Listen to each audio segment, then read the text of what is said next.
అడుగుతున్నాను, బట్ మీరేమనుకుంటారో తెలియదు కానీ మీరు ఇటీవల కాలంలో అంటే బిఫోర్ మీరు జైలుకి వెళ్ళే కంటే ముందు కూడా ఒక అమ్మాయితో ఉన్నారు.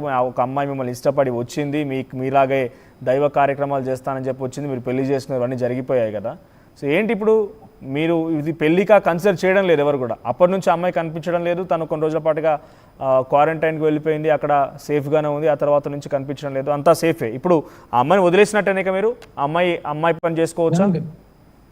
డెఫినెట్లీ కదా, వాళ్ళు వదిలేసినప్పుడు మేము ఎందుకు పట్టుకుంటాం. నేను ఆల్రెడీ ఎన్నోసార్లు చెప్పాను, ఎవరు వస్తారో ఎవరు వెళ్తారో అది జస్ట్ అది అంతే. ఇక అమ్మాయి దగ్గరికి మీరు వెళ్ళరు, అమ్మాయిని మళ్ళీ తీసుకురారు, అమ్మాయితో సంబంధం లేదు ఇక మీకు, అంతేనా? డెఫినెట్గా కదా. ఓకే. సో జస్ట్ భోలేనాథ్ తప్ప ఇంకెవరు వద్దు. రైట్. ఇక అందరు ఇక కేవలం మీకు శివయ్యే, ఇక ఎటువంటి అవసరాలు ఎటువంటి అమ్మాయిలు ఇవన్నీ ఏం అక్కర్లేదు ఇక మీకు. ఎందుకంటే ఒకరిద్దరు ఆరోపణలు చేశారు మీ పైన, నన్ను పెళ్లి చేసుకున్నారని ఆరోపణలు చేశారు కాబట్టి వాళ్ళతో అసలు సంబంధం లేదు, ఇక వాళ్ళతో ఇక్కడితో క్లారిటీ అయిపోయింది. అంతే కదా, డెఫినెట్గా నాకు భోలేనాథ్ కాళీమాత తప్ప ఇంకో పేరు ఎత్తను కూడా, నేను ఎత్తదలుచుకోలేదు. రైట్. అమ్మ, మీరు లోపల జైల్లో ఉన్నప్పుడు మీకోసం బెయిల్ ఇప్పించడం కోసం రకరకాల ప్రయత్నాలు కొంతమంది చేశారని చర్చలు జరిగాయి. తమిళనాడు నుంచి వచ్చారంట, కర్ణాటక నుంచి వచ్చారంట. ఏంటి తమిళనాడు కర్ణాటకలో కూడా మీకు చాలా ప్రముఖులే వచ్చారంట మీకోసం.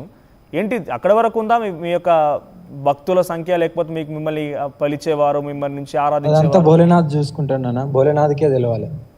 నేను ఇప్పుడు ప్రజెంట్గా నేను ఎక్కడికి వెళ్తున్నా ఏంటనేది నాకు కావాలి తప్ప నేను బయట ఏం జరిగింది, బయట ఏం జరగబోతుంది, ఇప్పుడు ప్రజెంట్ ఏందనేదే నాకు కావాలి. నేను కాశీ వెళ్తున్నాను, ఇదే నా మైండ్లో ఉంది. ఇంకా నేను వేరే దాని గురించి ఆలోచిస్తాను. ఫస్ట్ పోయి భైరవుని దర్శనం చేసుకున్న తర్వాత 1 రోజు 2 రోజులు కాశీలో ధ్యానం చేసుకున్న తర్వాత అప్పుడు ఆలోచిస్తాను ఏదన్నా. రైట్. మీ కార్ ఎక్కడ ఉంది? కార్ ఉందా? కార్ ఉంది, మోకిల పిఎస్లో ఉంది. రైట్. ఇప్పుడు మీ కార్ తీసుకోవడానికి వెళ్తున్నారా? కార్ మీకేనా ఇప్పుడు? కార్కే వెళ్ళాలి. ఓకే. మళ్ళీ కార్లోనే ప్రయాణం స్టార్ట్ చేస్తారా? మళ్ళీ దేశం అంతా కార్లోనే తిరగడం స్టార్ట్ చేస్తారా? అంతే కదా నాన్న. ఓకే. మీకు కాలభైరవ ఒకటి ఉండేది, మీతో పాటు ఒక డాగ్ కూడా ఉండేది. ఉంది. అదే బయటికి వచ్చినాం కదా, అన్ని యథావిధిగా వస్తాయి. ఓకే. సో ఇప్పుడు ఫైనాన్షియల్గా కూడా కావాలి. గతంలో అంటే మీరు బయట తిరిగారు కాబట్టి వాటికో వీటికో మీ ఖర్చుల కోసం మీకు భక్తులు ఇచ్చారు, అవన్నీ ఇచ్చారు కాబట్టి ఇప్పుడు మీ ఫైనాన్షియల్ స్టేటస్ ఏంటి మరి? ఎందుకంటే మీరు కంప్లీట్ 3 నెలలు జైల్లో ఉండిపోయారు, మీ భక్తులు ఎక్కడ చందాలు ఇవ్వలేదు, భక్తులు మీ కోరికలు ఎక్కడ కూడా ఇవ్వలేదు.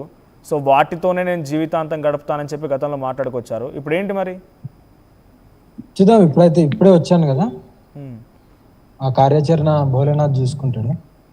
ఎక్కడికి వెళ్ళాలి, ఏంటిది, ఎలా వెళ్ళాలి, ఆయన తీసుకెళ్తాడు అంతే, ఇంకా ఆటోమేటిక్గా. సో గతంలో నా భక్తులు చూసుకుంటారు, నాకు సంబంధించి కొంతమంది ఆరాధకులు ఉన్నారు.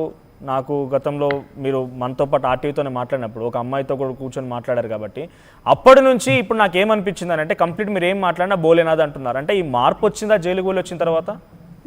100% మార్పు అనేది మనిషిలో కంపల్సరీ రావాలి. బట్ ఇది నేను ఒక ఎక్స్పీరియన్స్ చేశాను. దీన్ని బట్టి నేను ఎలా నడవాలి, సొసైటీలో ఎలా ఉండాలి, ఎవరిని నమ్మాలి, ఎవరిని నమ్మకూడదు, ఎవరితో ఎలా ప్రవర్తించాలని చాలా నేర్చుకున్నాను. ఓకే. ఏం మార్పు వచ్చింది అంతకు ముందున్నటువంటి లేడీ అఘోరికి ఇప్పటికి వచ్చినటువంటి మార్పు ఏంటి కనిపిస్తుంది కదా మీకు? మార్పు అనేది చాలా కనిపిస్తుంది త్వరలో. నాకు ఒక భోలేనాథ్ అంతా భోలేనాథ్ చూసుకుంటాడు అనేటువంటి మాటే అదొకటే మార్పుగా కనబడుతుంది. ఇంకేమైనా మార్పు వచ్చిందా? అది ఇంకా మీ ఇష్టం, మీరు ఏమన్నా చూడొచ్చు. ఓకే. సో అంటే ఇప్పుడు ఏం చేయబోతున్నారు నెక్స్ట్? మీ కార్యాచరణ ఏంటి కాశీ నుంచి వచ్చిన తర్వాత? అంటే మీకు ఆలోచన ఉంటుంది కదా, ఈ 3 నెలల పాటుగా కొంత డెఫినెట్గా ఏదో ఆలోచించి ఉంటారు, మీ మైండ్లో ఏదో తిరుగుతూ ఉంటుంది కదా.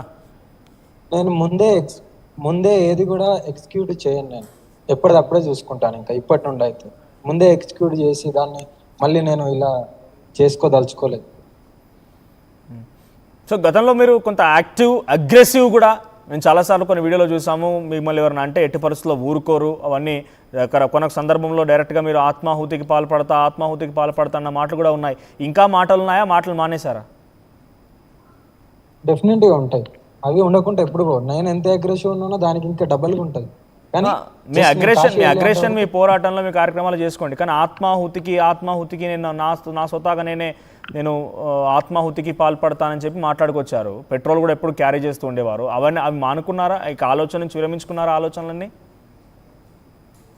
అది అంతా భోలేనాథ్ చూసుకుంటాడు. ఓకేనా, ఏదున్నా సరే మీరు భోలేనాథ్ పేరు చెప్పి మీరు తప్పించుకుంటున్నారు. డెఫినెట్గా దే వాంట్స్ టు నో ఎవరైతే మీ భక్తులు ఉన్నారో. మీరు భక్తులు ఉన్నారో, మీరు ఎక్కడికి వెళ్ళినా కూడా గతంలో మీరు వెళ్ళినప్పుడు కుమరవెల్లిలో మీకు సాగర సత్కారాలు ఉన్నాయి. ఇదే మంగళగిరిలో కొంతమంది మిమ్మల్ని ఆహ్వానించారు, ఎన్టీపీసీకి వెళ్ళారు. అంటే కొంత గొప్ప మీకు డెఫినెట్గా భక్తులు ఉన్నారన్నమాట వాస్తవం. సో ఆ భక్తులు ఎవరైతే మిమ్మల్ని మీపై నమ్మకం ఉన్నవారో లేకపోతే మిమ్మల్ని నమ్మేవారు ఉన్నారో వారికి తెలవాలి కదా కనీసం. అంటే ఇటువంటి మాటలుగా నేను మానుకున్నాను, నేను కేవలం ఏమన్నా దైవాధీనంలో ఉంటాను, ఎవరైతే నన్ను నమ్ముకునే వాళ్ళకి నేను సేవ చేస్తాను రకంగానే ఉన్నారా? ఇంకా ఆత్మాహుతికి పాల్పడతానని మాట్లాడతారా? ఆధ్యాత్మిక బాట తప్ప వేరే బాటలు నేను నడవదలుచుకోలేదు, వేరే మాటలు మాట్లాడలేను కూడా. ఇప్పుడు ఓన్లీ జస్ట్ ఏదున్నా సరే ఆధ్యాత్మికం గురించే నేను ఇప్పుడు, అంతకుమించి ఏం లేదు ఇంకా.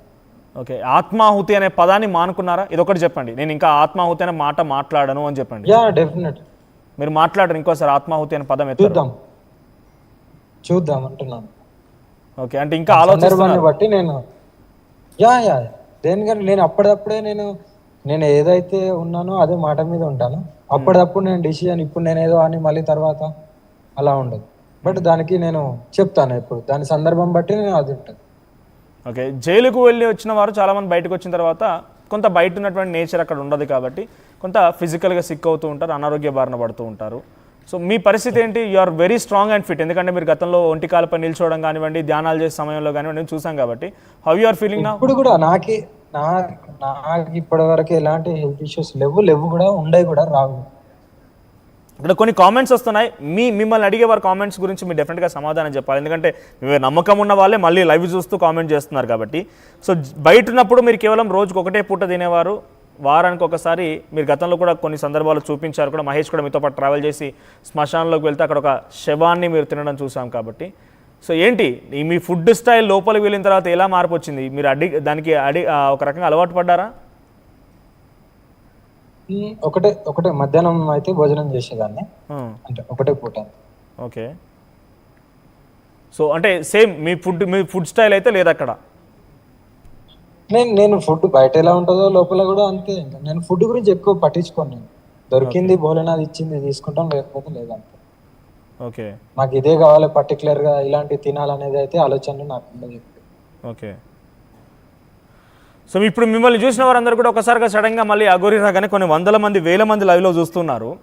సో ఏం చెప్తారు వాళ్ళకి? మీరు బయటకు రాగానే మీపై నమ్మకం పెట్టుకున్న వాళ్ళకి కానివ్వండి, లేకపోతే మీరు తప్పు చేశారు, మీరు కరెక్ట్ కాదు అని చెప్పి మళ్ళీ ఖండించిన వారు కానివ్వండి, మీరు జైలుకి వెళ్ళడానికి.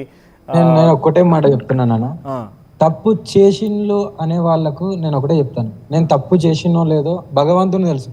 మీకు ఎక్స్ప్లెయిన్ చేసి మీకు నిర్ధారణ చేసుకునే నాకు అంత టైం లేదు, అంత ఆలోచించను కూడా. ఇలాంటి ఆలోచనలు ఉన్న వాళ్ళు అంతే లెవెల్లో ఆలోచిస్తారు, హై లెవెల్లో ఆలోచించారు. ఎందుకంటే వీళ్ళకి తెలియదు కదా ఎవరు ఏంటిది, ఏం సాక్రిఫైస్ చేశారు, ఎలా బతికారు, ఎలా బతుకుతున్నారు అని. వాళ్ళ లెవెల్స్ వాళ్ళు అక్కడి వరకే ఆలోచిస్తారు. వాళ్ళు అలాగే ఇప్పుడు నేనున్నాను, నా గురించి ఆలోచిస్తారు, రేపు ఇంకొక రోజు వస్తారు, వేరే వాళ్ళు వస్తారు, వాళ్ళ గురించి కూడా అంతే ఆలోచిస్తారు. వాళ్ళ పనే అది ఆలోచించడం తప్ప వేరేది ఏమి ఉండదు. వాళ్ళ గురించి నేను ఎందుకు ఇంత నేను చేయాలి? జస్ట్ నన్ను